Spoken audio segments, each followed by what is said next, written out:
Right, ఇక breaking చూస్తున్నాం. Kidney racket కేసును సిఐడికి అప్పగించింది ప్రభుత్వం. ఈ మేరకు మంత్రి దామోదర రాజనరసింహ ప్రకటన విడుదల చేశారు. ఈ ఘటనపై పూర్తిస్థాయి దర్యాప్తు చేయాలని అధికారులను ఆదేశించారు. ఈ అంశాన్ని ప్రభుత్వం తీవ్రంగా స్పందిస్తుందన్నారు. ఈ కిడ్నీ రాకెట్లో ఉన్న ఏ ఒక్కరిని ప్రభుత్వం వదలదన్నారు. దోషులను చట్ట ప్రకారం కఠినంగా శిక్షిస్తామని చెప్పారు మంత్రి దామోదర రాజనరసింహ. ఇక మరొకరు ఇలాంటి పని చేయాలంటే వణికిపోయేలా చర్యలుంటాయన్నారు.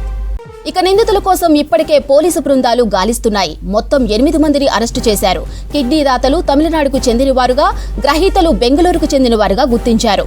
6 నెలలుగా అలకనంద హాస్పిటల్లో కిడ్నీ రాకెట్ జరుగుతున్నట్లు అధికారులు గుర్తించారు. ఒక్కో ఆపరేషన్కి 50 లక్షలు వసూలు చేశారని నిర్ధారించారు.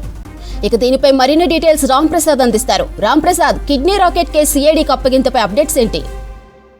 కిడ్నీ రాకెట్ దందా అయితే సంచలనం సృష్టించిందని చెప్పవచ్చు. ఇటు హైదరాబాద్లో ఉన్నటువంటి సరూర్ నగర్లో ఉన్న అలక్నంద ఆసుపత్రిలో అయితే ఇటు కిడ్నీ మార్పిడి ప్రక్రియను వ్యాపారంగా చేస్తున్నారని చెప్పేసి ఇటు ప్రభుత్వానికి ఇటు వైద్య ఆరోగ్య శాఖకు అందినటువంటి ఫోన్ కాల్ ఆధారంగా అయితే వారు ఎంక్వైరీని స్టార్ట్ చేయడం జరిగింది.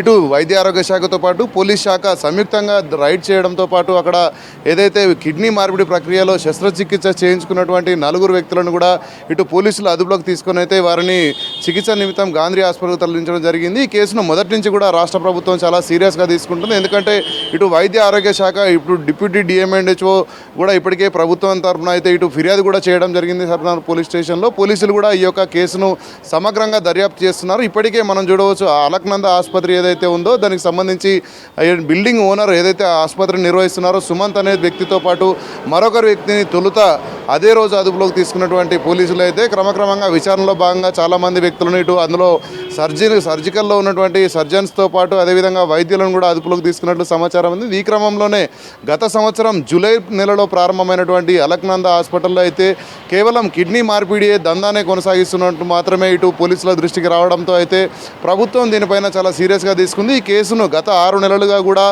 జరిగినటువంటి ఏదైతే కిడ్నీ మార్పిడికి సంబంధించినటువంటి అన్ని యాక్టివిటీస్ పైన కూడా పూర్తి స్థాయిలో దర్యాప్తును కోరుతూ ప్రభుత్వం ఇటు దామోదర రాజనరసింహ వైద్య ఆరోగ్య శాఖ అధికారులు అయితే ఆదేశాలు జారీ చేయడం జరిగింది. ఈ కేసును సిఐడికి అప్పగించడంతో పాటు రానున్న రోజుల్లో హైదరాబాద్ వ్యాప్తంగా ఇటు కిడ్నీ మార్పిడే కాదు, ఎలాంటి ట్రాన్స్ప్లాంటేషన్ సంబంధించి ఏదైతే ప్రభుత్వ వ్యతిరేకంగా అంటే ఇక్కడ వైద్య శాఖ నిబంధనలకు విరుద్ధంగా ఎవరైతే చేస్తారో వారికి భయం ఉండే విధంగా అయితే ఈ యొక్క కేసును ముందుకు తీసుకువెళ్తున్నామంటూ ఇప్పటికే రాష్ట్ర వైద్య ఆరోగ్య శాఖ మంత్రి దామోదర నరసింహ చెప్పిన నేపథ్యంలో అయితే ఖచ్చితంగా రానున్న రోజుల్లో హైదరాబాద్లో ఏదైతే ఇటు ఏదైనా ఆర్గాన్ ట్రాన్స్ప్లాంటేషన్ అనేది పూర్తిగా ప్రభుత్వ నిబంధనల్లో భాగంగా అయితే జరుగుతుంది. కానీ ఇక్కడ కేవలం ధనార్జనే లక్ష్యంగా ఒక్కొక్క వ్యక్తి నుంచి 55 లక్షల రూపాయలు కూడా ఇటు వసూలు చేసి ఎవరికైతే అవసరం ఉంటుందో వారి అవసరాన్ని ఆసరాగా చేసుకొని వైద్యులు చేసినటువంటి ఈ పనిపై అయితే రాష్ట్ర ప్రభుత్వం చాలా సీరియస్గా ఉంది. దీనికి సంబంధించి అయితే హై లెవెల్ కమిటీని కూడా ఇప్పటికే వేయడం జరిగింది. వనస్థలిపురం సూపరింటెండెంట్గా ఉన్నటువంటి డాక్టర్ నాగేందర్ నేతృత్వంలో అయితే 4 సభ్యులతో కూడినటువంటి కమిటీ వేసినటువంటి ప్రభుత్వం